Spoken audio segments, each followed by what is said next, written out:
crucial topic, and we have really good speaker with us today.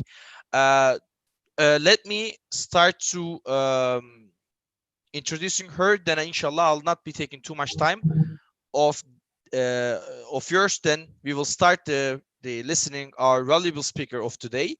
Dr. Saida Ahmed is a thought leader and a socio-economic entrepreneur, successfully spanning over 20 years of solution-driven projects which benefit the economy, society, and industry. What drives her passion in lasting, sustainable change for society and the economy? She has designed award-winning, successful labor market programs which match the needs of industry and the economy and society. Extensively networked and solution-driven with the proven results. Ms. Saida, as a postgraduate of Cambridge University, has developed extensive networks for the benefit of economies, people, and the environment. Ms. Saida has spoken in Davos 2020 about the sustainable cities, OIC opportunities, and the connecting with the Istanbul Declaration. She has in principle agreed the funding and development of sustainable cities in the heart of an OIC country. Saida undertook a degree in accountancy at the University of Huddersfield and successfully completed her master's degree in the community enterprise at the University of Cambridge. Her dissertation was on women leadership in the social entrepreneur sector. Saida is involved in various youth and women's empowerment, leadership, and enterprise related networks. In the past, Saida has been on National Advisory Group member on measuring social value. She has participated as an expert panel member for Office of the Third Sector, Social Enterprise Business Support Evaluation Expert Panel member, and they represented Britain alongside Canon Andrew Wingate in an interfaith European-wide conference held in Brussels. Being a citizen of Europe and person of faith, Christian and Muslim as active partners in European societies, and is interested in promoting cross-community dialogues. Saida has been director trustee for the Adventure Capital Fund, University of Leeds, and the local career service to help recreate a 21st century careers aspiration service. Finally, Saida has been profiled by a number of media agencies such as Sunday Times, BBC Politics, Show, BBC Radio, The Guardian, Independent. More recently, she was interviewed by economists on her faith, lifestyle, and career choices. So welcome again, Ms. Saida, and inshallah we will be having a great panel discussion today on the impact of COVID-19 on women. So I am happy and I'm honored to leave the floor to Dr. Saida. So please, Ms. Saida, the floor is yours. First of all, Jazakallah khair. Thank you so much. Assalamu alaikum wa rahmatullahi wa barakatuhu, everybody. Bismillah ar-Rahman ar-Rahim. It is my great honor and I'm humbled that I have the opportunity to speak to all of you and share some of my experiences from over the last 20 years. For 20 years, I have designed over 120 programs for governments, industry, and education institutions in a way that would benefit society, environment, and industry. As our brother kindly said, these programs look at the world from an inclusivity point of view and how we can create solutions that, instead of being short-term, sticky plaster approach, which do not tackle the root cause, they are solutions which actually eradicate the problems from the onset. And I think this is where COVID-19 is actually a very interesting juncture. It's created a very interesting juncture for us all globally. Is it possible to put the first slides up, please?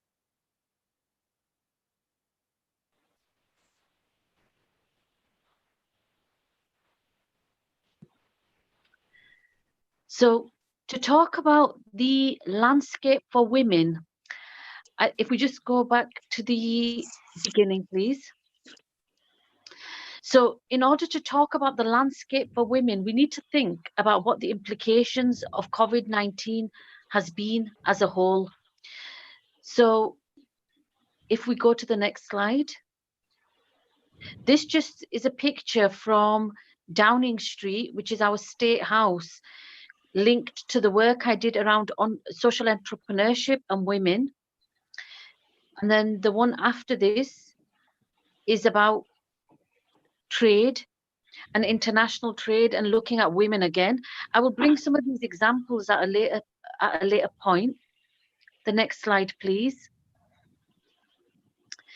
This is around sustainable cities and the Sustainable Development Goals, and speaking at a UN conference, which is exactly 1 year today. I was speaking on this day in Finland. Next slide, please. So COVID-19, what has been the impact and the landscape, not just for women, but actually as a whole? So COVID-19 has impacted on people and families. And this, I say impact because it's meant that people, families and women have had more time with one another. Some families, as a result, it's had an opportunity to bring them closer together. So you have more family time and you have time to spend with people that you wouldn't get to see so regularly at home, not even extended. But then for the extended families, it's taken time away, or friends, it's taken time away from them. Similarly, it's also had an issue where some families have become stronger from it, and others where there's been substantial cases of domestic violence and abuse of women in the home. That increased contact has actually meant that some families have started falling apart over this. From a health and well-being point of view, it's meant that people have had a chance to have food and home cooked food because restaurants are closed or cafes, etc. But then at the same time, it's also meant that people whose health has been compromised have actually been affected adversely by COVID-19. There's been people who've lost loved ones, and the isolation has either given people rest and time to recuperate, but also on the other side, for some people, it's increased their depression and their isolation. This virus has actually had an impact on economies and stopped trade and traditional industries in a way which nothing to date for about 100 years has. So some economies are going into recession and some will go into recession. There's some businesses that will not actually survive this, but it's created new businesses and opportunities for others. Traditional jobs which were based in the office haven't been possible, but some businesses which are based from home have come about as a result of this. From a faith and religious point of view, it's created much inward looking at whether, for example, people could go to masjids or not, social distancing, the point around our responsibility and how we are looking after one another and how we can reduce the spread of this virus and pandemic. There's been dialogue with faith organizations, masjids, government organizations in OIC countries as well as out of OIC countries on how do we enable this virus to not adversely affect us either as individuals, as communities, as economies and industries. Next slide, please. So it brings a question: has the impact of COVID-19 been positive or negative? And for this, it requires us to look at it from many different perspectives. And first of all, to say that COVID-19, it's hit us this year. It already affected China in the latter part of last year, but for many other countries that it spread to all over the world, it actually hit us this year. And so it's very recent and we do not know the long-term effects of it. But what we can do is talk about the short-term effects of it. And the short-term effects, really, as I've mentioned, it's affected families, it's affected economies, it's affected industry. But does that mean that that's negative, or does that mean it's positive? I don't think it's wholly positive, and I don't think it's wholly negative. The situation and the pandemic at this moment in time has meant that traditional industries have reset. We've had time to think and see what we're doing, how we're living our lives. Are we living our lives that are conducive to holistic living? And as Muslims, and even our friends that are not Muslim, but actually have values of living a life which is ethical, which is environmentally and socially impactful, you could say that COVID-19 has reset the education system. It's challenged governments on how they do things. It's challenged us as societies, and actually those big businesses with big infrastructures have been just as disabled by this as the rest of us.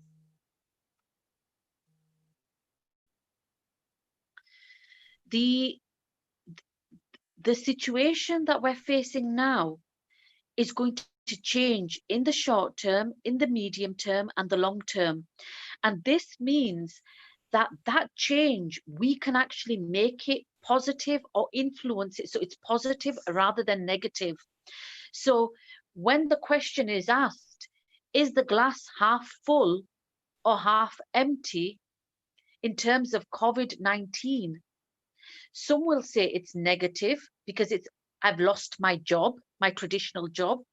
Others might say it's positive because I've got time with my families. Others may have a different perspective, but actually, for me, that glass is not half full or half empty. It's fully full. 50% of liquid and 50% of air. So really, we can take from this and create a landscape for women in post COVID-19, which looks at the situations that we have today. It looks at the context we've had in the past, which was based on a patriarchal system. And when they say patriarchal, it was actually benefiting profitability, an economic system that benefited the financial institutions and traditional business as we know it all over the world. It did not benefit women. It did not benefit ethical systems. It didn't benefit the environment. And we have the chance to actually change this. Next slide, please.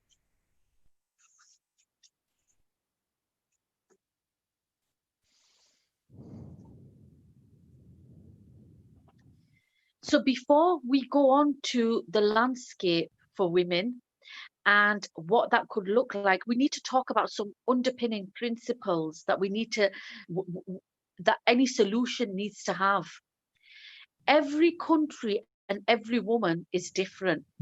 So when you look at the OIC countries, you have got the Gulf states in there, you've got Saudi Arabia, Oman, the Emirates, you've got Kuwait, you've got Qatar, and then you've got the other countries in Africa, you've got Djibouti, you've got Somalia, you've got Gambia, then you've got countries in Asia, you've got, for example, Central Asia, Uzbekistan, you've got Pakistan, Bangladesh, you've got Afghanistan, then you've got the countries that, such as Southeast Asia, Malaysia, Indonesia, and so forth.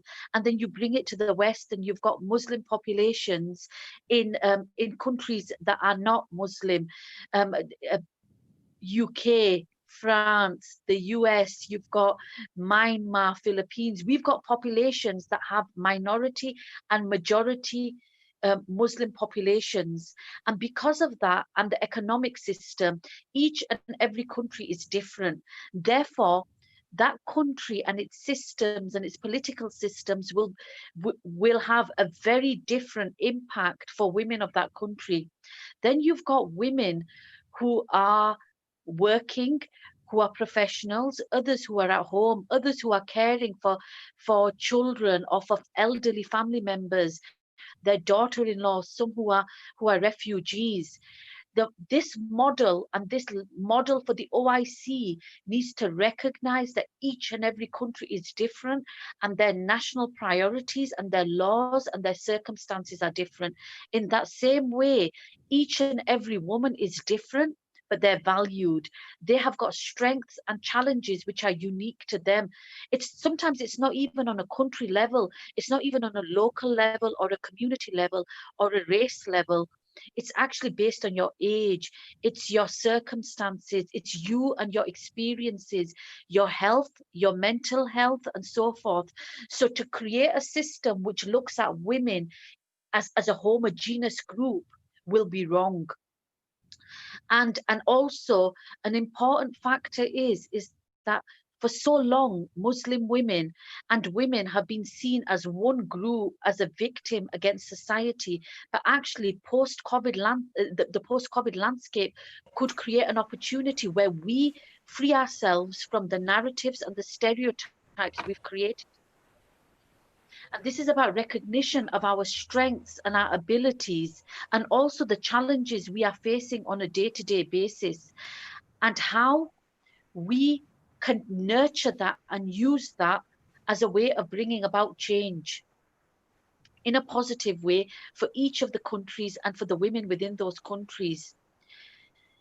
The role of women and of the landscape, to look at it as an enabling landscape rather than a disabling landscape. And this is about something which is not a reaction, but a proactivity about creating balanced, inclusive economies and societies, and respecting the national context of that particular country that we're living and working within and part of. So it's looking at the opportunities this will create and how each of those agencies and those stakeholders can enable rather than disable that opportunity. Can we just scroll up the screen a teeny bit more?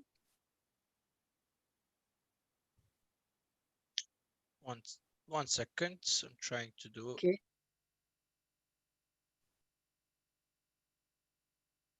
Wait, no.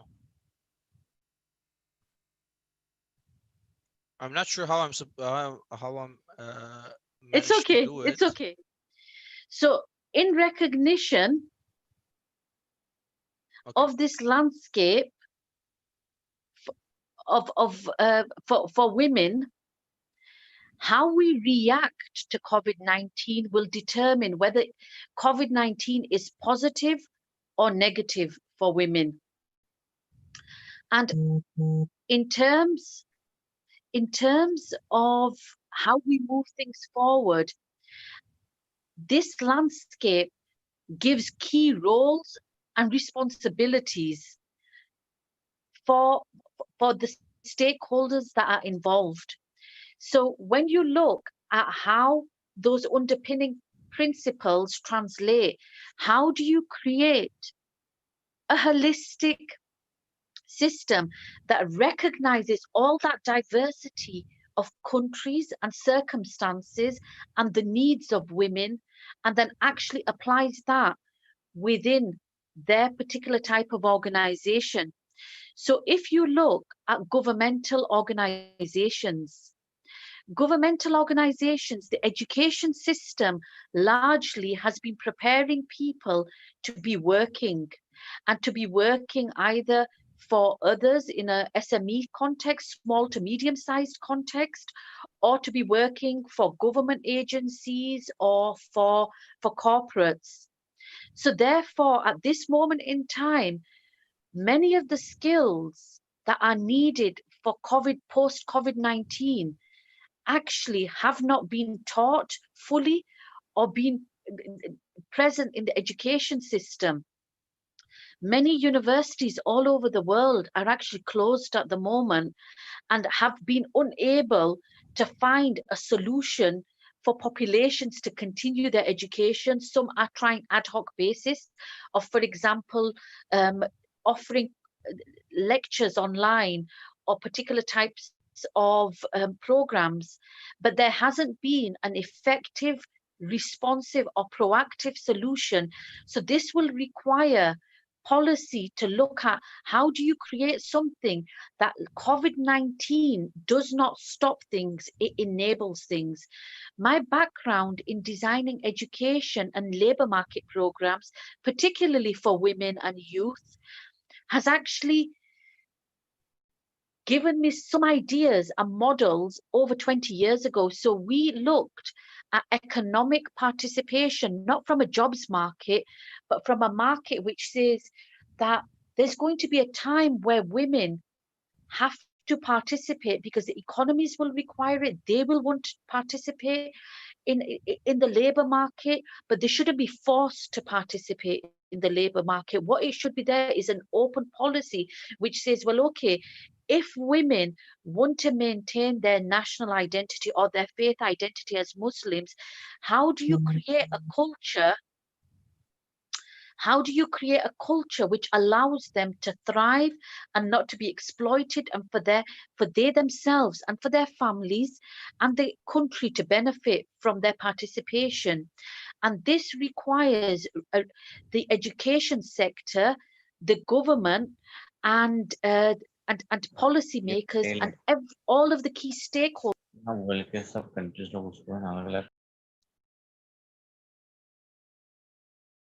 One second.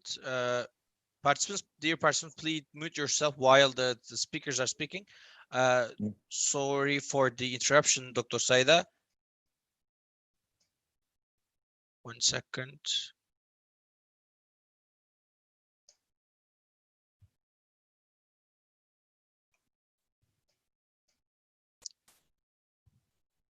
If you can unmute yourself and continue, because time to time the Zoom is not allowing us to unmute people. Yes, it's better that you can unmute yourself. Yes, please continue. Sorry for the interruption. Okay, no problem whatsoever. So in this, the government could have enterprise programs, micro enterprise programs, growth programs that link to entrepreneurship and economic participation for women. It shouldn't impose that women need to go out to work. They could actually have opportunities to run their own businesses from home.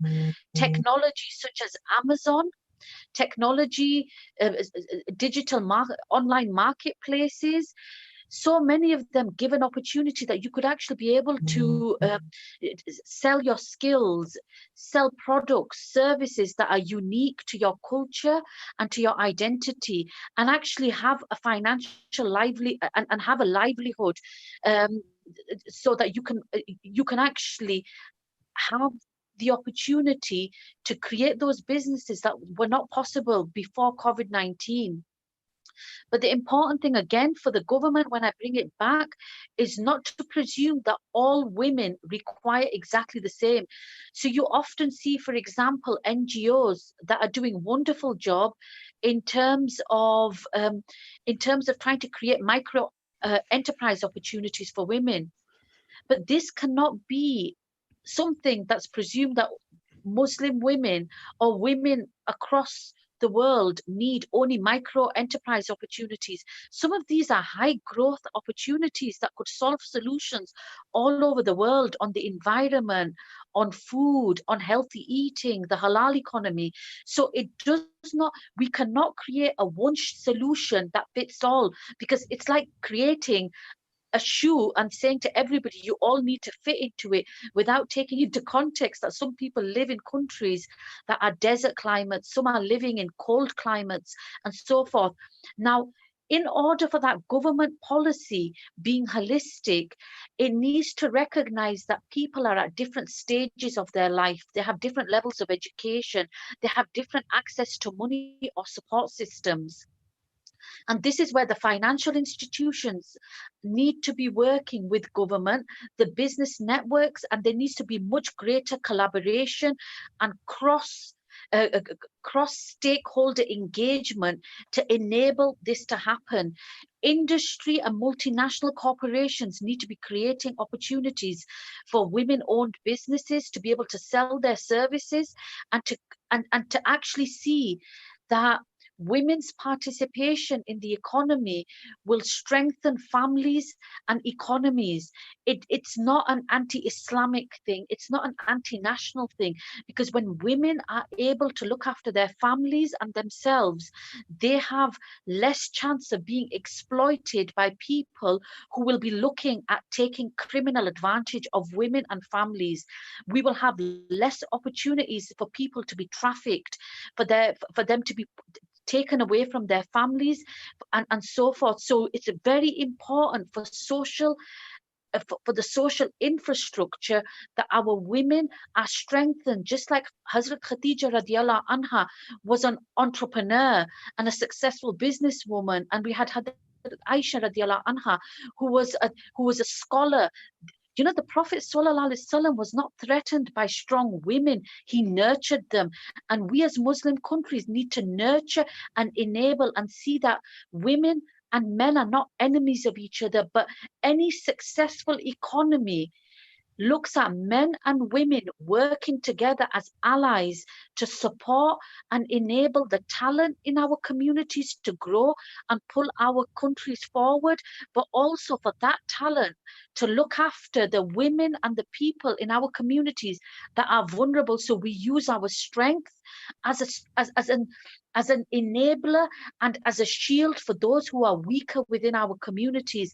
Those could be women refugees, those could be young women who are vulnerable, or those who have mental health needs. It has to be that whatever we are doing is about strength and weakness and covering and supporting one another. This brings the opportunity for NGOs, funders and donors who look at the immediate needs that will come from COVID-19. There will be a need for counseling for people who've gone through trauma, who've lost family members and haven't been able to even grieve for them. But then there's also a long-term need around how do we enable people to go into the healthcare professions and the well-being and to eat healthy and so forth.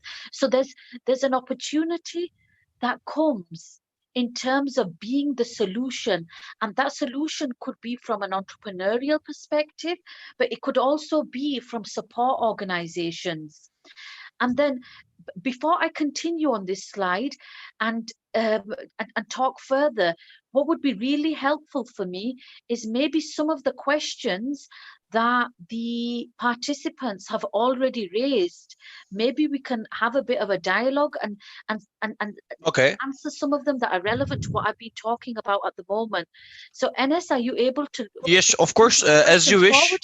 As you wish, Dr. Saida, we can just now entertain some questions. If you'd like to have some more interactive session, we can entertain some questions in here. Yes. Then we can move forward with your presentation. And I'm seeing here now some hands. Let me check quickly.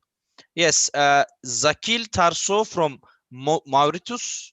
You've been recognized. Mr. Zakil, Assalamu alaikum. do you hear us?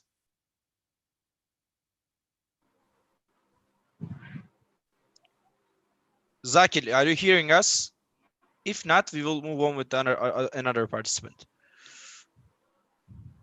I think Zakil is not hearing. Sorry, Okay. Yes. Sorry, I was mute. Yes. Okay. Yes. You may raise your question, Mr. Zakir. Yes. Before I raise my question, let me add that in Mauritius budget was last week, and the finance minister allocated a budget of 2,000 million rupees for women entrepreneurs at a rate of 0.5% of interest per annum. This is something interest for women entrepreneurs in Mauritius. And my question for the doctor is, what is your view about quota? Quota in member of parliament, board of directors, etc. I can't hear you very well. May you speak up? Zakir, if you can close your camera, because your bandwidth is not. Yeah, close your camera, and it's now it's way better. Yes. Is it better? Yes, it's way better. Yes. Yes, please continue. Yes. My first question is, what is your views on quota? Quota regarding candidate for election or even in board of directors, etc. Quota for women, so that give them an opportunity to get equal chances. Quota.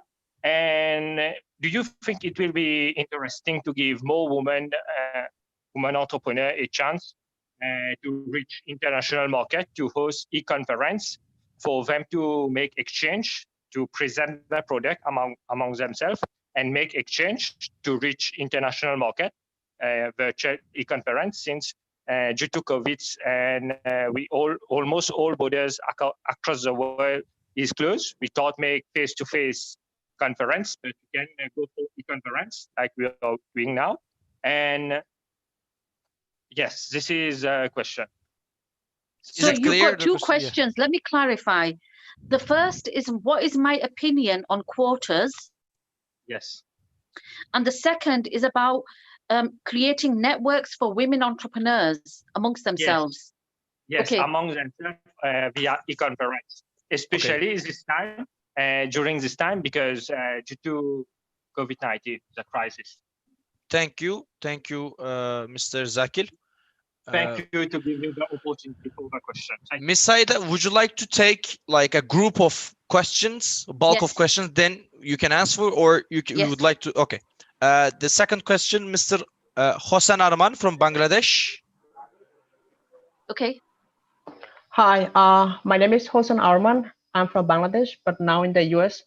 So it's been a fantastic discussion. My question is like, since like women are the hardest hit by COVID-19 in every aspect, so what are some resources they can use to overcome mental disorders such as like suicidal thoughts and post-traumatic stress disorder, especially like where mental support is not available, like fully available, like in the US.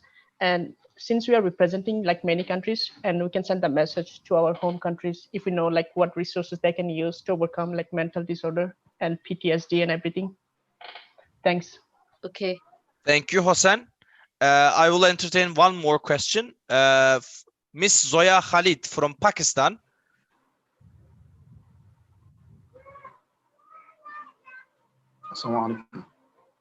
Hello. Yes, Can Zoya. you hear me? Yes, we can hear you, definitely. Can hear you.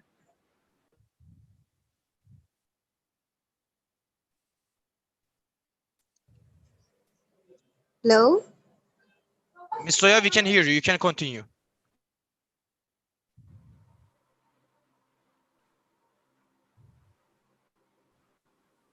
Miss Please Zoya? continue, Zoya. I think she has an technical issue. Can we go to the next question and maybe we can come back to it later? Sure. Okay. Then Rayan Savar, please, floor is yours. You can deliver your question to Miss Saida. Miss Rayan? Yes, please. Okay, perfect. So, assalamu alaikum, everyone. Alaikum salam. Thank you. Well, my question is here. By the way, I'm Ryan Swar, and I live in Iraq. And I From where? And relations. We can't hear you.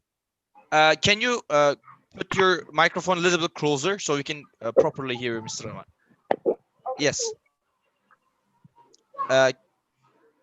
One second, please. We have another other sounds that in the background, so it might interrupt. Yes, please continue now. Okay, so is it okay right now? Yes, it's okay right now. Yes. So about my question is that the fact that I live in Iraq and it is undeveloped country, beside all of the oil that we have, and we are not a rich country, of course, and we are struggling with the education system. Since you have mentioned a lot about education system and that you have created some models for government, so I'd like to hear your recommendation, because we didn't study online because we were not able, since the majority of people in Iraq are living in the poverty and they cannot afford for the Wi-Fi or the PC, and like they're not aware about the technology recently. So we have stopped education system, and the Ministry of Higher Education and Scientific Research just announced that all the students have been passed to another level, to another stage, without even doing the exams and the final exams. So I'm here, and I would be so honored to hear your perspective and also a recommendation from you. And thank you so much. Thank you, Ms. Rayan. So, Ms. Saida, if you would like to answer the bulk of questions, then I will move forward for the other ones. Yes, please. Okay. So the first question, which is around quotas. Now, quotas is where, for example, a government makes it mandatory that a certain percentage of jobs will go to a particular group, an underrepresented group. That could be women, it could be minority communities, it could be people with disabilities, and so forth. Quota creates a lot of controversy, and some women are very against them. Some feel that they want to get an opportunity which is based on merit. I'm of the opinion that actually there is absolutely nothing wrong with quotas, because as far as and this solution, for some people it will work, for some it won't. But the thing is for some of us, we see it, because I've worked in this space for 20 years and I've seen it from very different angles. And I suppose if someone says that 25% of women, for example, must be in working for a particular employer, some women have taken offense to those types of quotas. I look at and I say, well, society is 50% on average, 50% women, 50% men. So that quota is actually, any quota representing anything which is 50-50 is actually within the state of nature.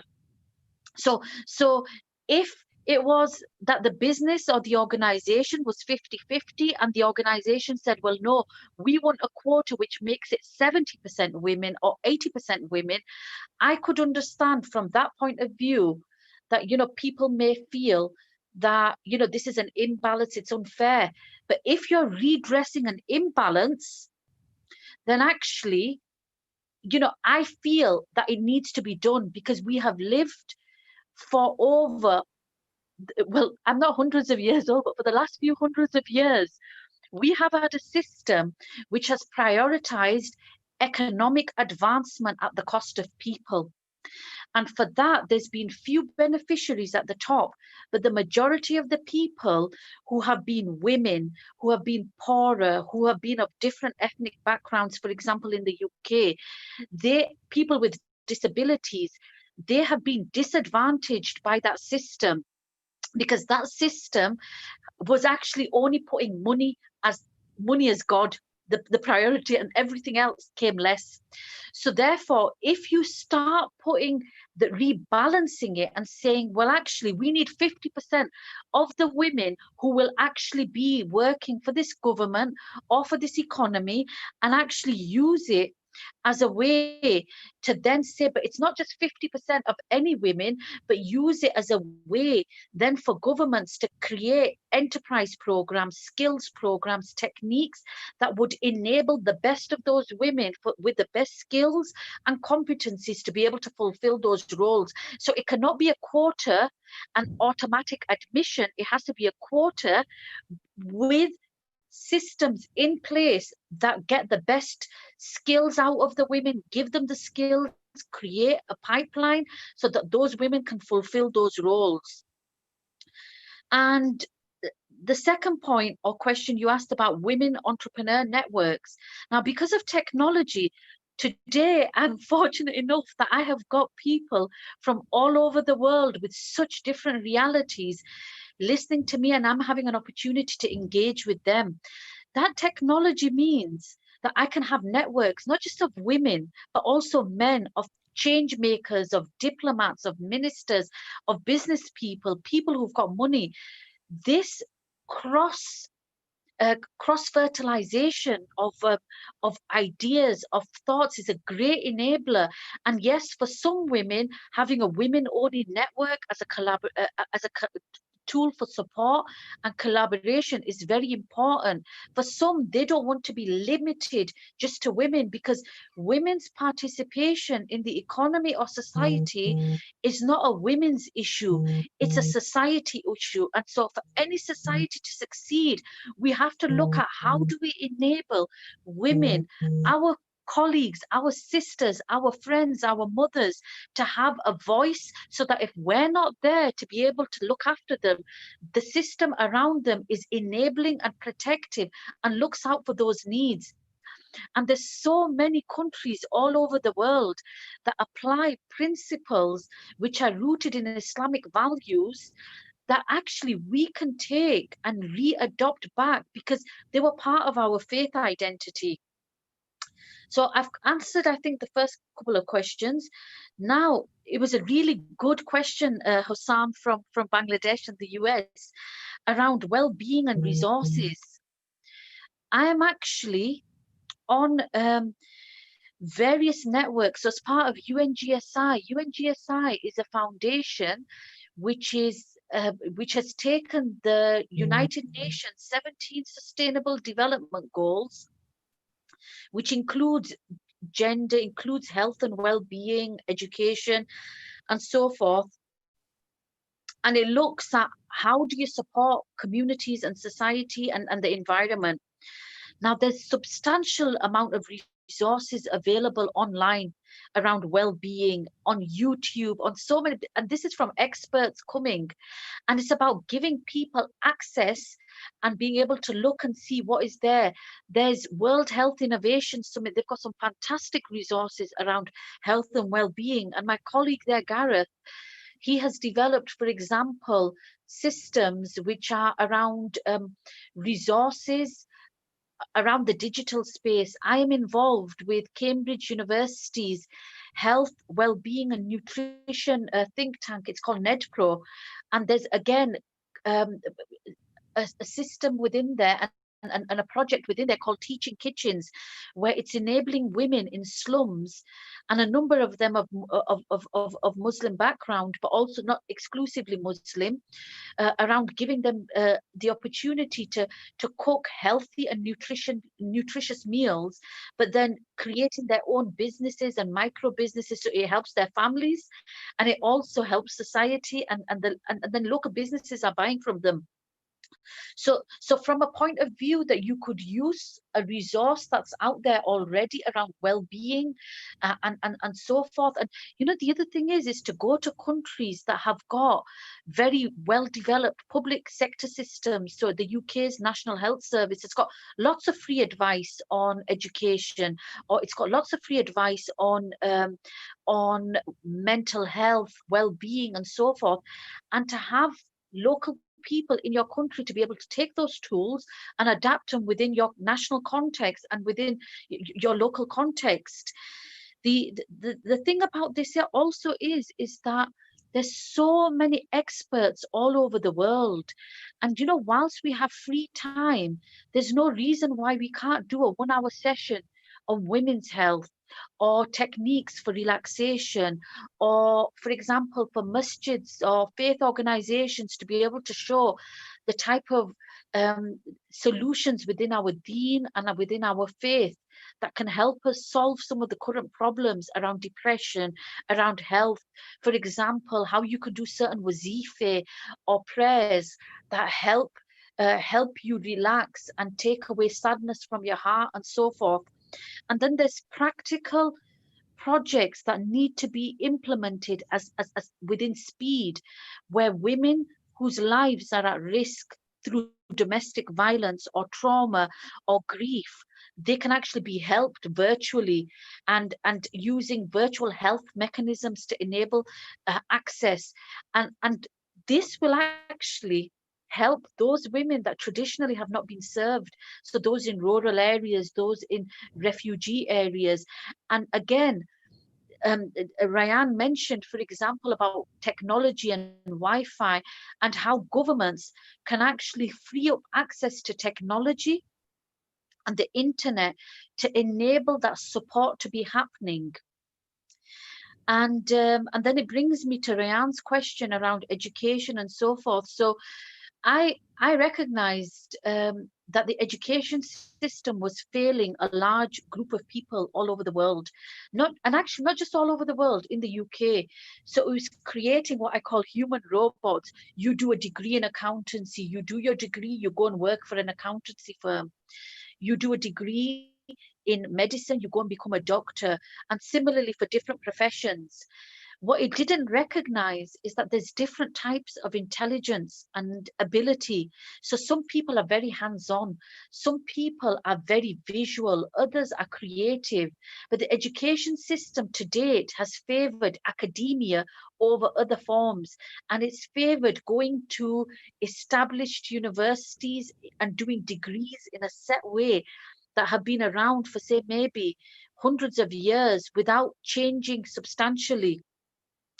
So what I developed with experts all over the world is actually an education system that is holistic, and it's holistic because it doesn't look at the education system just as let's do our high school diplomas and degrees, sorry, high school diplomas, and then to go to college, and then to go and do a degree, but to realize that actually we need holistic education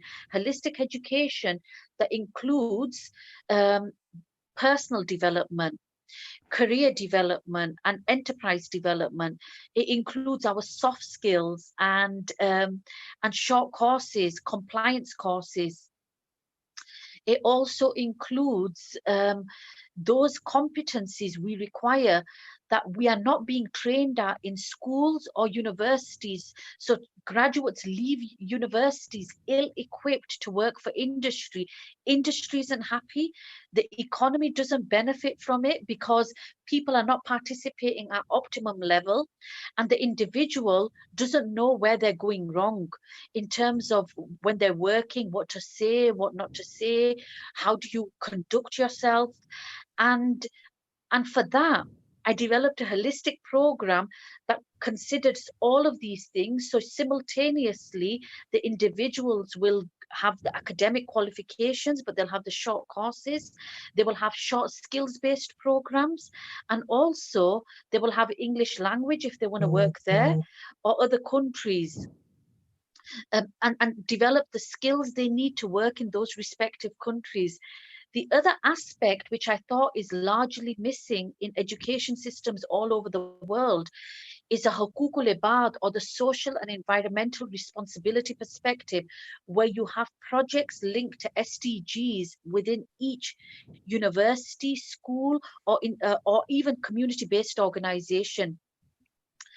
I believe that for the education system to work, and it can work in Iraq, it can work in Afghanistan, it can work in post-conflict areas or in developed countries, the system we've actually created, we've got accredited British qualifications as well as short developmental courses that can be offered and scaled out across the populations, regardless of what education level somebody is at. And this model needs to be adopted in different countries, because what it enables is that, you do not need to have a degree to be successful in life. You do not need to have a Western education. You could actually learn something as a skill. It could be baking. It could be web design, it could be social media campaigns, and create a business around that space within your own home or within your own community. And unfortunately, in the past, what has happened is that that agenda hasn't been set by the governments or the populations of that country. It's been set by sometimes NGOs who mean well, but they don't actually have ambition, so they hold the ambition. Sometimes it's held by organizations which talk about glass ceilings and Islamophobia and the negatives of being a Muslim. And I agree that those negatives affect us, but it's like that same thing that I mentioned earlier on, that is the glass half full? Is it half empty, or is it fully full, but just with different things, and you knowing how you can use those different things for your benefit? So is there, Enes, do we have Yes. any further questions before We I have continue? plenty question, Ms. Saida. If you wish, we can move forward with the question, or you can finalize your presentation, then you can take the questions. But I can see from here we have more than 20 questions are waiting at the moment. So what it's on your wish, like how we wish, I'll be okay with that. So if you'd like to continue with on questions or with the presentation. Well, maybe what I'll do is I'll mention one or two further points from the presentation. Okay. Then go to the questions again. Okay. Then Yeah. let me share my screen again for the presentation. Then we will, inshallah, will be entertaining more questions as well. So as far as I remember, we were on this one. Yes. Yeah. So I'm bringing back here now that there's a role for all of these different stakeholder groups. And for me, it's very important that we look at, for example, that women will definitely face challenges.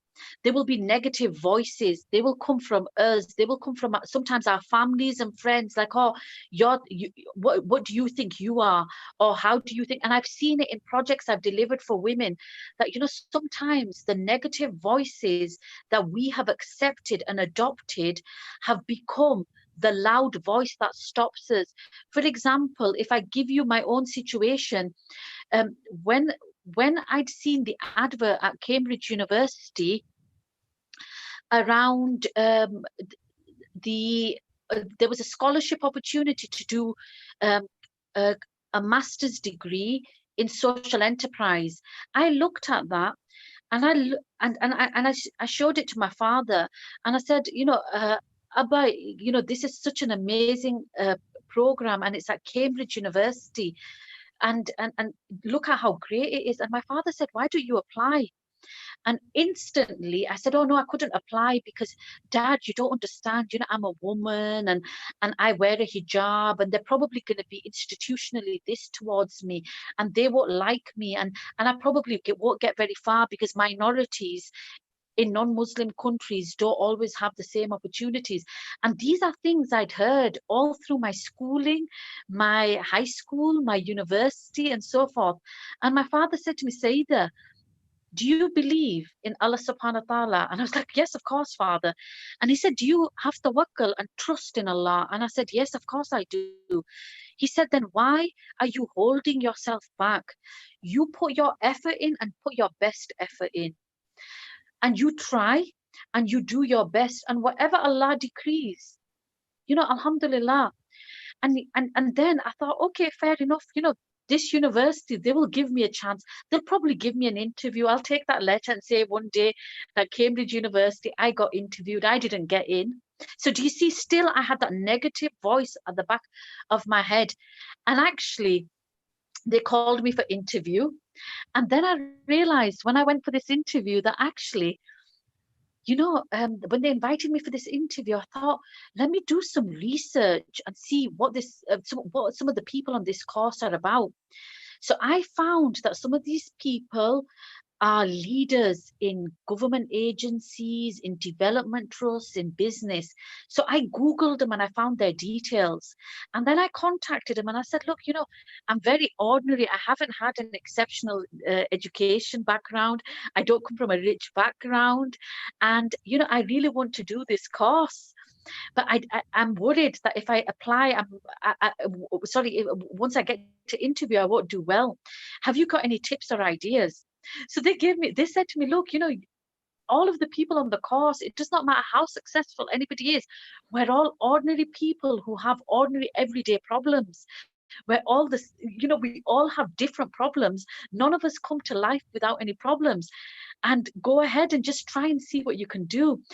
But, as I was ringing all of these people to ask about them, about this course and what it's about, I started beginning understanding what it's about and where the people were coming from.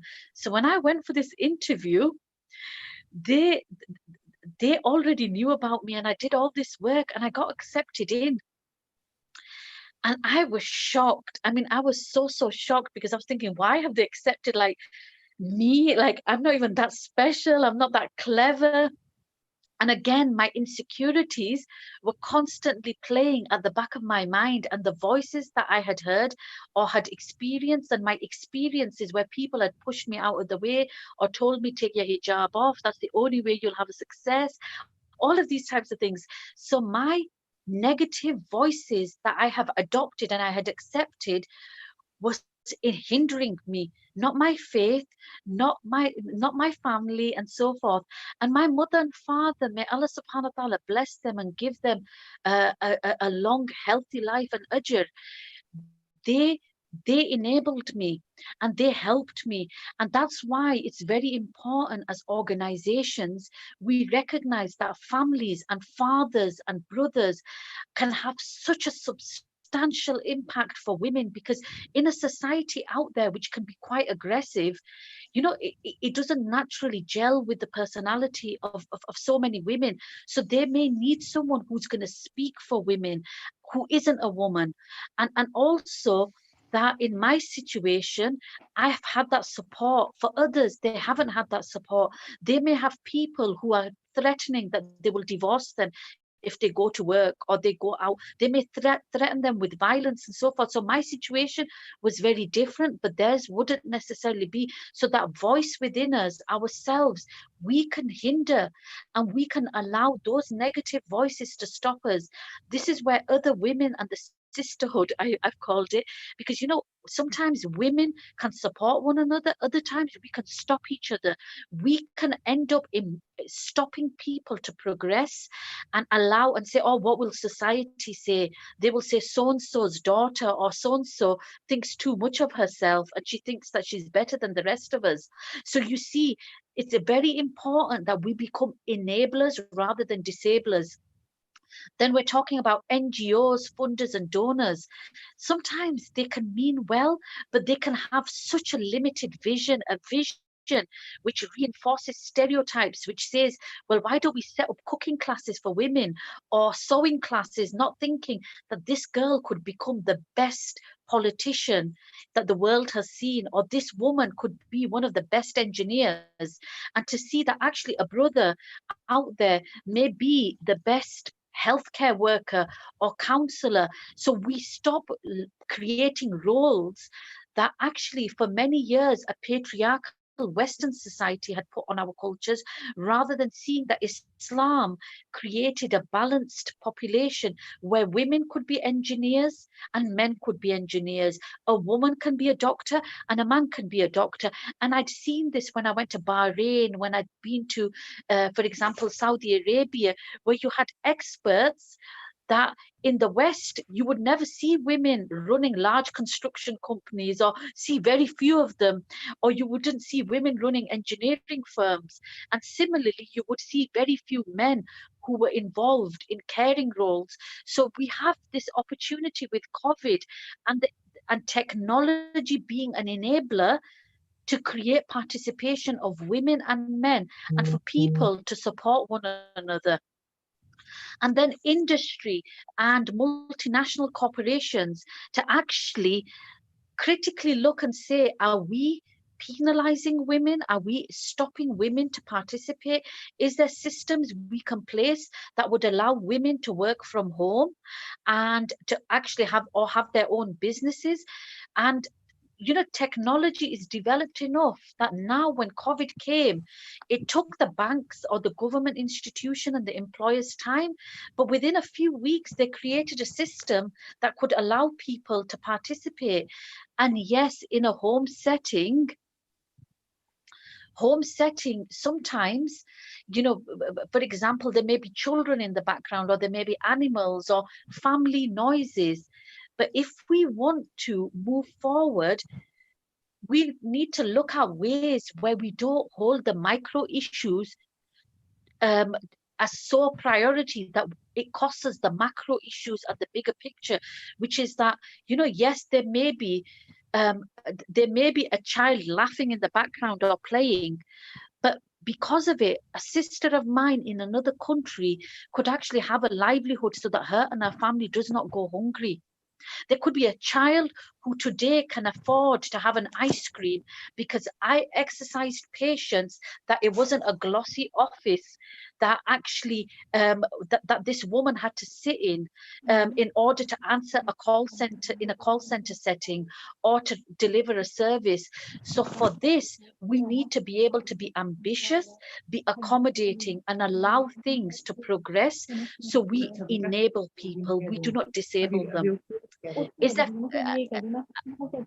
sorry, I can hear some voices in the background. Yes, sorry. You may continue, Ms. Saida. Yes.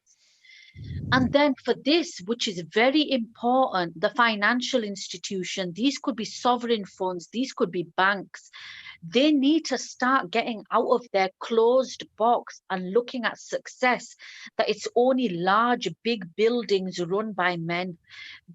They have to be able to see that there is a whole pipeline, and we have to be part of the solutions. Otherwise, very soon, these traditional financial institutions are going to be left by the side, and crowdfunding sites and cryptocurrency and alternatives are going to take over, and actually they will have no place left in the economy, or very small place left in economy. Institutions need to recognize that they are working in partnership with society, with people, rather than being the dominant force. It's creating flatter structures where we all have to optimize, rather than giving one vehicle the strength or the importance that their needs go above somebody else's needs. No, it has to be that the needs of the economy, of industry, of society, and the different groups within society, women, men, youth, older people, people with disabilities, people with other conditions or circumstances, all will go ahead together for the benefit of the whole. Do we have any further questions or comments from what I'm saying? Definitely we have. Okay. So let me give the floor first, Miss Zoya Khalid, since Okay. she couldn't answer, even we recognize her to do so. Miss Zoya, now are you available to do so? Hello. Yes. Firstly, I'm Saida Ahmed. Great speaking. I'm saying like government must include measures to address gender-based violence and children protection at COVID-19. And I have question: what is the plan for international doing to respond to the pandemic, and what and how can the government do for women and girls who used to work on daily basis and earn for home? Can you, Enes, can you repeat the question to me, because I don't think I've quite captured it. I have also not. Can you again repeat your question, Miss Zoya? Yes, sure.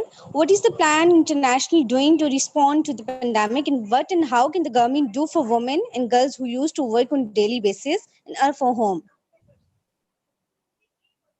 Okay, plan for women post-pandemic.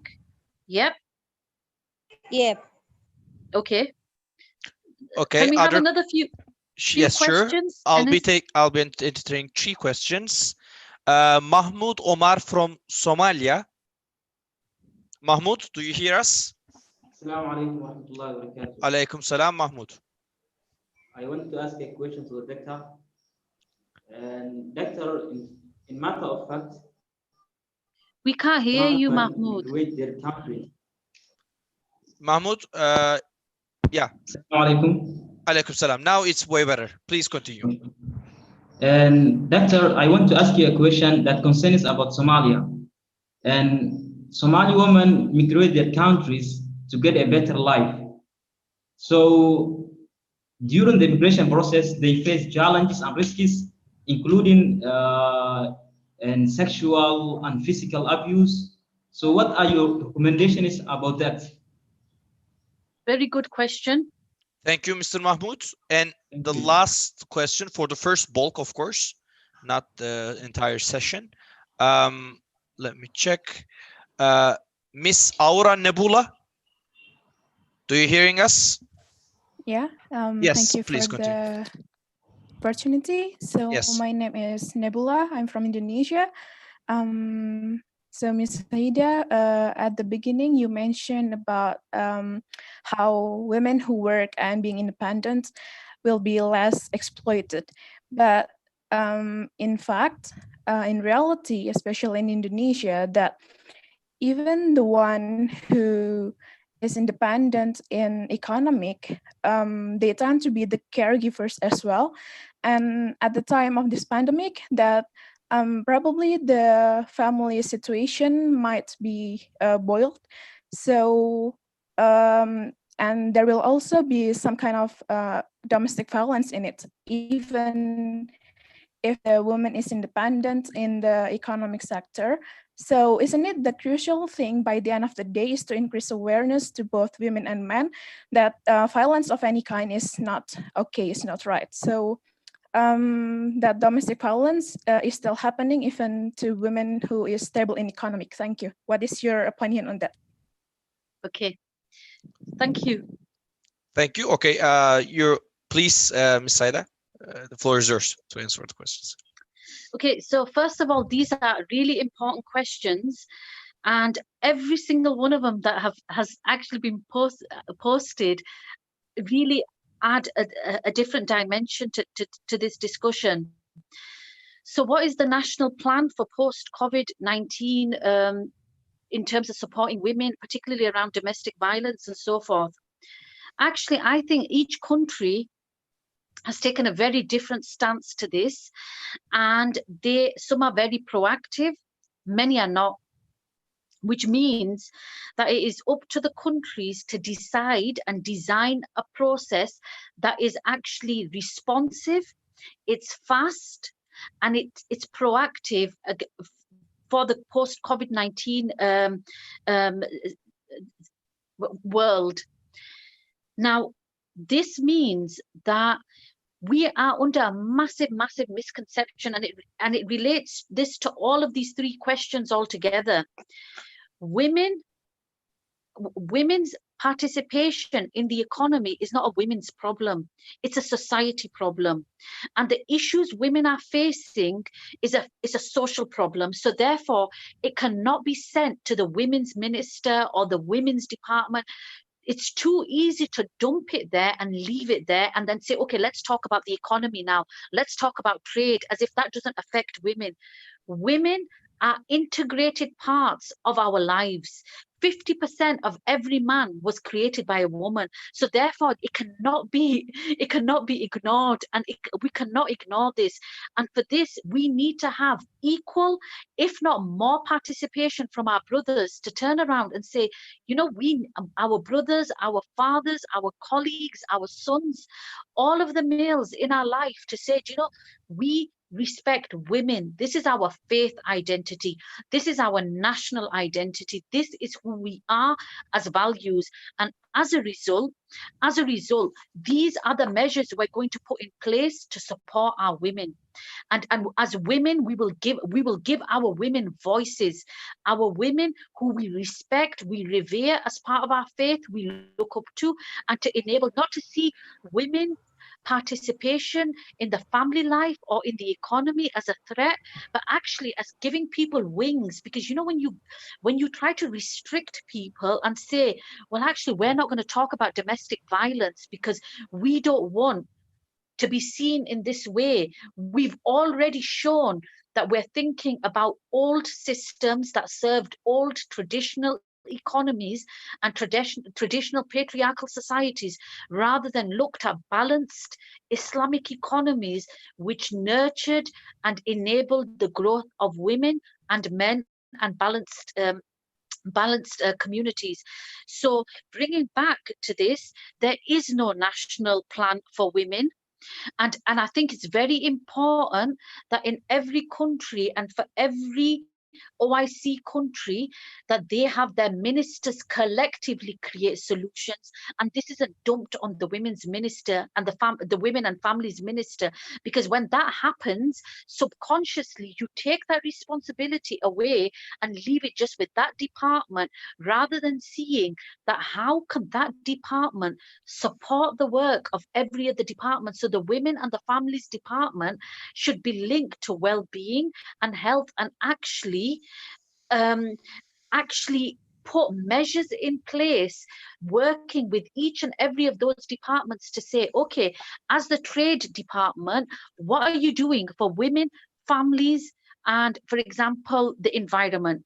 The same to do that with the Ministry of Labour, the same to do that by contacting, for example, the banks. What are you doing for the development and the support of women and families in our countries? Before long, what will happen is they will start making those ministries, all those different ministries, to actually answer to the women's ministry, and to give answers on what they're doing for the development of women, rather than expecting the women's ministry to be in a corner somewhere and to resolve social problems that nobody else is taking responsibility for. So that's so really, the women and the families ministry needs to be used as a resource, not the people who are responsible for solving society and the economy's problem. The economy has to take responsibility for that. Society has to take responsibility for that. And in that society, our brothers and the males must come forward as leaders and accept responsibility. Otherwise, this solution isn't going to work, because women, the problems that women are facing today have not been caused by women. They've been caused by poor social models that have continued for years, and they're no longer fit for purpose. Now, the second question was from the Somali brother about the abuse of women, and particularly, for example, sexual violence and so forth. This brings back to the first point. We need to engage men. We need to engage them in schools, in employment, in industry, in society, every angle, and say that, and come up with a social and economic charter which is about inclusivity and respect of our women. And every single person in that country needs to sign it.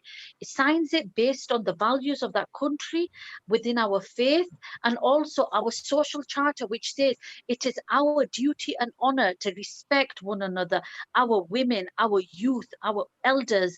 We will do this, and to actually action it. And then maybe again, to keep emphasizing it through media. Media has a massive role to play in this, and unfortunately at this moment in time, all over the world, they are not playing it. They are playing to pandering to negative voices, the bad news, the horrible stories. They have reduced Muslim women to a hijab, a piece of cloth, when we are so much more than that. We are the change makers, we are the family makers, we are the people who continue civilization from the beginning of time. And all that media has made us and reduced us to, and unfortunately we are falling into it. They have made us into victims, which make us very, very easy target for evil people who use sexual violence against women in war conditions and post-war conditions, post-conflict conditions. So it's very important that we choose our narratives as countries ourselves, as women ourselves, and as societies ourselves. And this requires, for those people, we need mass training, we need mass campaigns which actually promote the values of women, the rights of women, the rights of people in our society. You know, at this moment in time, we are living in an era which gives us that chance to see women and the skills they bring as a solution to a hurt world, because COVID-19 has created a world and populations all over full of pain. Who do we go to when we're upset? We go to our mothers. When we're grieving or hurting, we go for the love, the care, the compassion, those values which Allah subhanahu wa ta'ala has given an abundance of to so many women and so many men as well. We need to nurture them and create economies that care. Economies that care about the well-being and the mental health of their populations. So actually we turn the narrative, and the moment we turn the narrative and see women as our strength, as our enablers, and as people who can actually give us the things that are missing in this world at this moment, some of this violence will stop. And governments need to create strict laws against violence against women, and actually punish people. And that means that violence against women isn't always men. Sometimes it's women, sometimes it's mother-in-laws or sisters or people who are angry at the success of another woman or the happiness. We need to find a way to both prevent things happening to women, but also to solve the injustices that have happened today against women.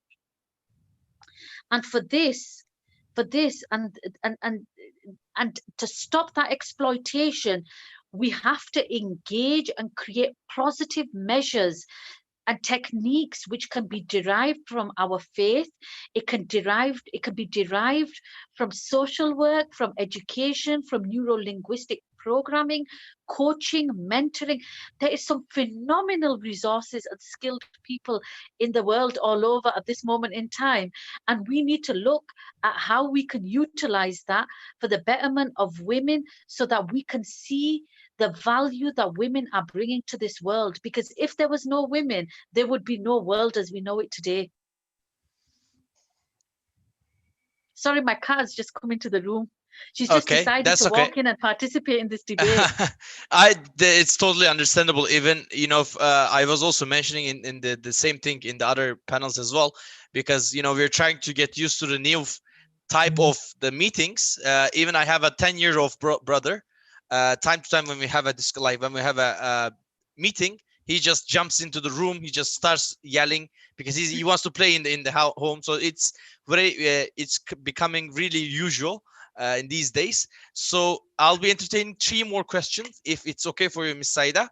You must know that you're from Istanbul, because cats love Istanbul. Yeah. It's beautiful. It's beautiful. Yeah, it's the Istanbul is known as well known as a cat city. Yes. You can find a cat, different types of cat in every corner. Then well, Mr. Mohammed Rizki from Sri Lanka, brother, the floor is yours. Hi, Assalamu alaikum wa Alaikum rahmatullahi salam wa wa rahmatullahi wa barakatuh. This is Rizky from Sri Lanka, and I would like to thank Saida Ahmed for a wonderful presentation. My question is, when men are losing their jobs at this time in this pandemic, after pandemic, how would the world will fit the women, give an opportunity to women? Because uh, even the males, the husband, normally the one who is leading the family, is losing the job.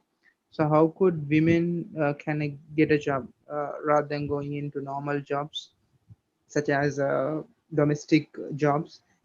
How the opportunities can be created in order to survive in this situation, and how we can empower women to come forward. For example, the country that I come in, most of the women housewife, they do the household works only. They don't move into jobs or any entrepreneurship works. But very rightly, as you said, ma'am, Khadija Relantano, she was an entrepreneur. So, Sorry, I have to get this cat. That's okay. So my question is, how we going to empower women? Just one. Yeah. It's gone. Yes. Okay. Sorry.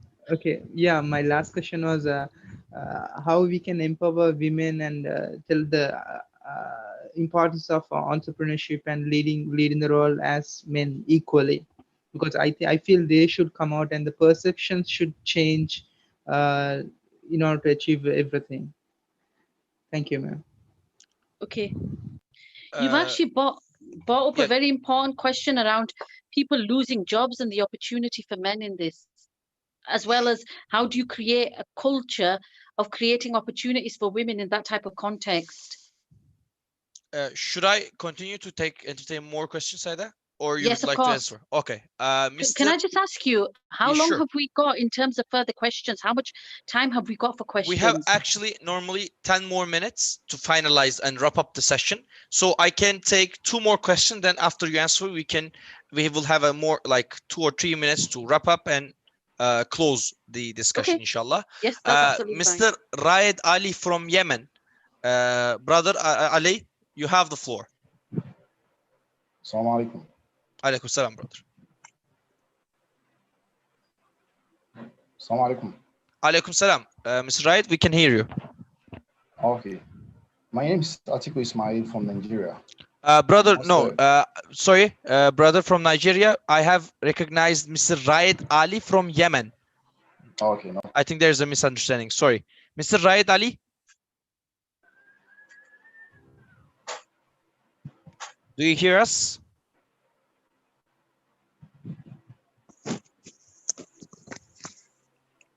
Mr. Wright, if not, we will continue with other person.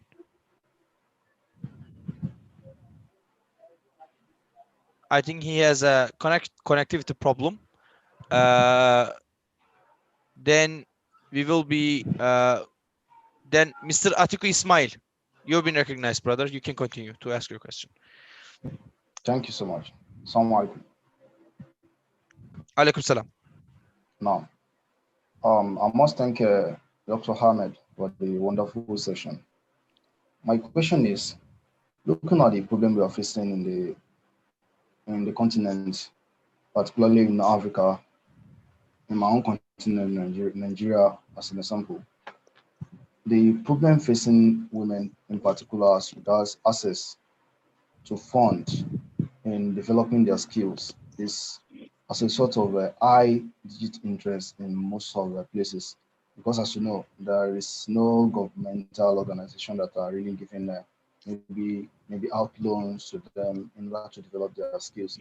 Now, how do you think women can access funds in order to develop or to assist them in their developed skills to sustain it, like their small scale businesses and others like that? Thank you. I didn't quite capture what you'd said. Can you just repeat that, please? Brother Atiku, can you repeat your Yes. question? Yes. Okay, thank you so much. My question is this. As we are talking about women's empowerment, their entrepreneurs, and what would they be doing as a result of this post-COVID-19 pandemic? Now, the question is, we all know that financial problem is one of the major problems that are facing our women. Now, looking at the high rate of interest in so many banks and organizations, perhaps NGOs who are not commercial banks, that are giving as high as 30% interest to women and other people too. Now, how do you think they can access single digit funds, maybe perhaps loan, which will actually assist them in developing their skills and sustaining the existing ones? I can read the question, Ms. Saida, if it's not clear for you. No, I've heard it now. It's very clear and it's a very Okay. good question. Okay, thank you. Now the question is clear. Sure. Shall I entertain one more? Then if Yes. you, okay. Yes. The last question of today's session, Nasiaf Muhammad from Malaysia. Okay. Hey, Assalamu alaikum warahmatullahi wabarakatuh. My name is Nasiha. I'm from Malaysia. You can hear me, right? Yes, we can Yes, hear I you, Ms. can. Nasiha. Yes, Okay. I just want to ask a question, which is quite similar to what Brother Rizky from Sri Lanka asked. Now in Malaysia, we have a lot of refugees, mostly from Somalia and Rohingya, and there are a lot of centers to help them and a lot of organizations. But I just want to ask, like, how can we help them to support themselves financially? Because now we are still under the control restriction movement order. So the movement is limited for them. It's not like previously where they can cook food and sell outside and also do sewing. So I just want to ask for your suggestion, like what else we can do to help them. Okay. Thank you. So first of all, the first question, which was from Rizky, and a perfect name to the way I'm going to respond to this as well. So when Brother Rizky actually mentioned about the loss of jobs for men and women, and so how can that actually be, how that can actually be about if men are losing jobs, then how can they create a culture of economic participation for women? And I think that if you bring it back to this point, this, first of all, as Muslims, we believe risk comes from Allah subhanahu wa ta'ala. So risk comes from our creator, and we are mere vessels in order to enable that to happen. Because that is the context that we're starting with, actually, that means that No man can take a woman's risk away, or no woman can take a man's risk away. However, as governments and as institutions, we need to enable a vision which allows economic participation. So for these people who have lost their jobs at this moment in time, many of them men, it creates a fantastic opportunity for entrepreneurship, particularly in areas like the green area, the environmental responsibility and the halal economy. Halal economy currently has, they say it's over a 3 trillion industry globally, of which only 20% of the needs are met, which means 80% of it's unmet. Where are all the Muslim entrepreneurs in that space? And this is where financial institutions are currently failing, and they have an opportunity to redress that balance.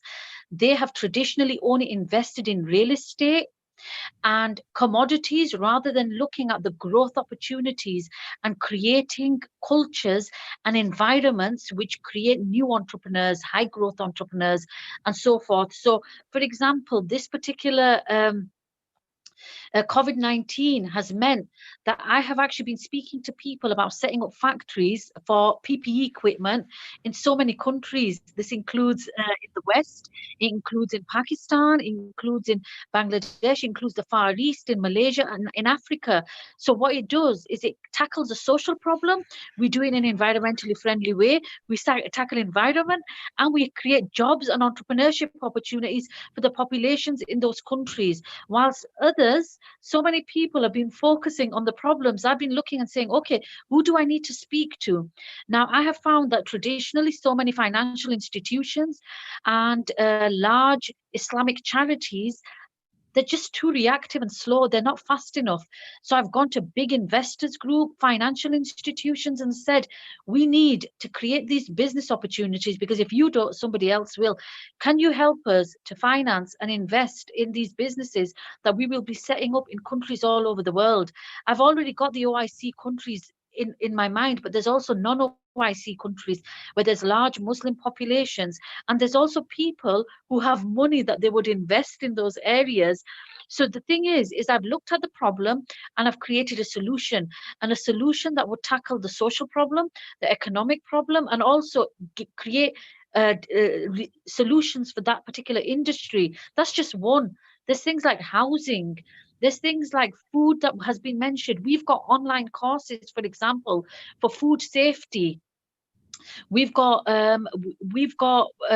so people could do the skills that they could learn, hairdressing. There could be other things that people can learn as a service that they can offer over the internet, counseling, support services. And this is where government and financial institutions have an absolutely vital role to make sure that they create policies, they invest in areas which are long-term rather than just short-term solutions. Then we bring the really important point that the brother from Yemen actually highlighted around finance and access to finance. This is a global problem. And I know that some institutions, like for example in Bangladesh, there was the Grameen Bank, which created microfinance. But come on, we live in a world where we, as Muslims, we are 20% more than that, for example, of the world population. Those financial institutions have a moral and a legal and a statutory obligation as a minimum to resolve the issues which are about creating vehicles that enable entrepreneurship and interest rates. There should be riba-free models, zakat funds, there should be sadaqah, there should be waqfs that are absolutely all about creating opportunities and tackling both the short-term problems where people might not have a skill or the money to be able to buy the tools, but actually to give people those things they need, so that instead of being now, say for example, zakat recipients, they become donors. And then so really there's a substantial role required of proactive thinking and also taking leaders. We need leaders who are thinking ahead of the curve rather than waiting around to see what everybody else is going to do. Because I can tell you, there's going to be geniuses in Gambia who are not being given a chance because they're not from the UK. People, you may be listening to me, and maybe what I'm speaking is mostly rubbish. And someone in Pakistan's got the answer to the problem, or somebody in Bangladesh or in Malaysia or Indonesia. So we need to learn to start respecting and listening to our populations, and for governments and financial institutions to stop leading and start listening and finding solutions which are the way forward, and stop trying to make money. Banks need to wake up and realize their life in this current climate is very short-lived. At the most, they've got 5, 10, 20, 30 years. After this, the populations are taking control through crowdfunding, through internet, through alternative currencies. So, either they work with the populations, the economies, to drive the solutions forward, or they work in isolation and are at risk of dying out as industries. And then the last point, in terms of support and so forth, there has to be statutory guidance, government-led guidance, policy and laws. There has to be systems in place and support measures in place that the NGOs and the industry and the think tanks and educational systems support that policy and enablement. We cannot expect a woman in a village in Myanmar to come up with a framework to solve these problems. Our job is to support that woman in Myanmar, in that village, or in Denmark or the US, to have the best opportunity to have a family life, to have economic participation. And as I mentioned earlier on, this isn't about creating women-only enterprises.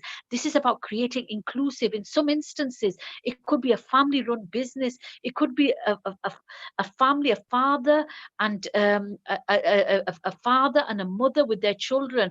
Qatar had a fantastic family-run. Qatar Foundation had fantastic initiatives around family-run businesses that were around crafts or particular types of trades. So we have to look at the good practice and the best practice all over the world, and use technology, the financial institutions and governments to benefit and invest in, first of all, those populations, and then to see the long-term benefits. Because guess what? If you invest in people and they make more money, where are they going to put it? They're going to put it back in your bank.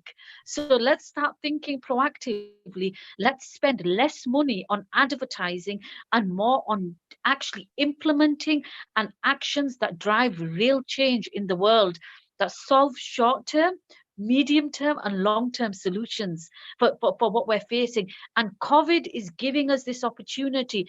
Do not fall into this mistake of thinking that everything about COVID-19 is negative, because it's not. It's giving us opportunities to redress the balance.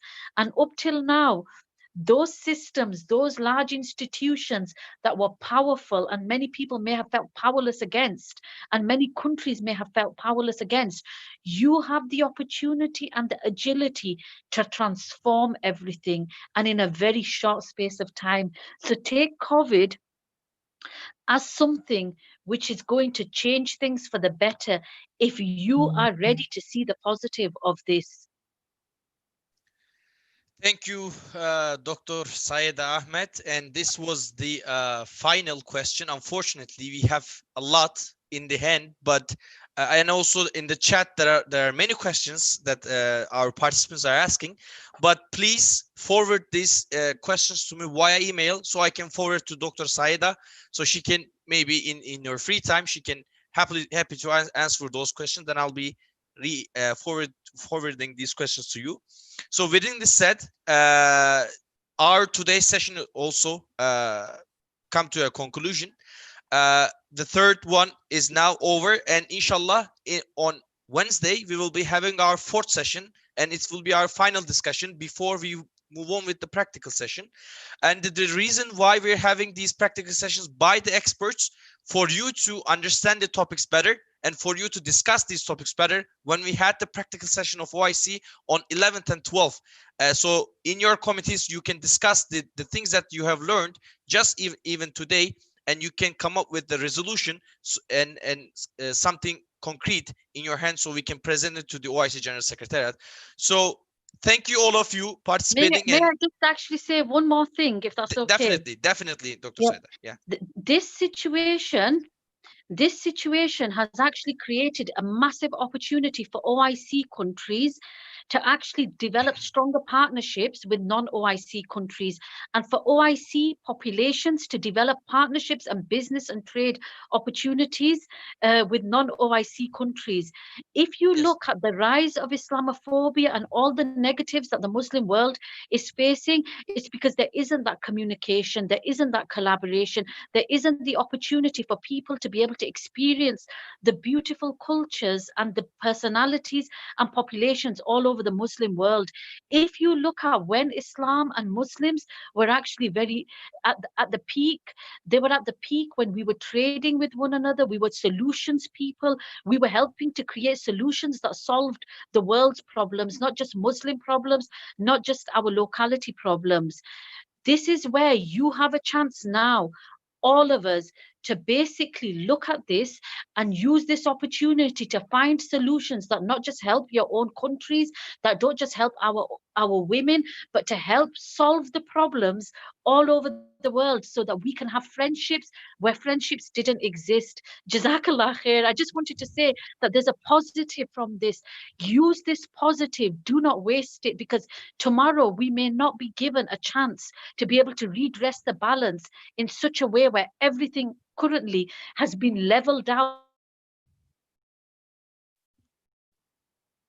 I think we had just lost the connection of, yes, Dr. Saida, I think she was, yes. Dr. Saida, we just lost the connection. Yes. Yeah, we couldn't hear the last sentence that you have said.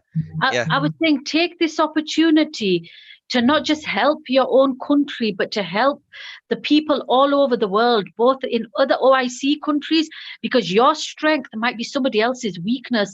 Turkey has some fantastic products over there, but there's another country like Bangladesh or Pakistan who's got fantastic skills in manufacturing, and then there's other countries like Malaysia who have got fantastic education system and so forth. And in Africa, where there's countries which have got ample land, where there's opportunity for agriculture, let's work together.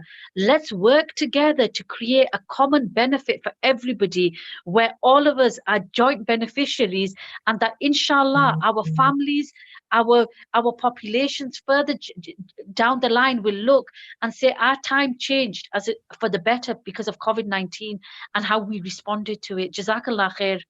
Thank you so much, Dr. Saida, and thank you for her kind wishes, and as well a beautiful presentation. And I'm also seeing now congratulations from the participants in the chat. I'm happy that the participants also like the presentation. Within this said, thank you all to participating today's session as well, and inshallah I'll be also sharing the details of the last session by tomorrow, and with that one we will be finalizing our panel discussion. And thank you so much, and assalamu alaikum wa rahmatullahi wa barakatuh. My best wishes to you and to your family.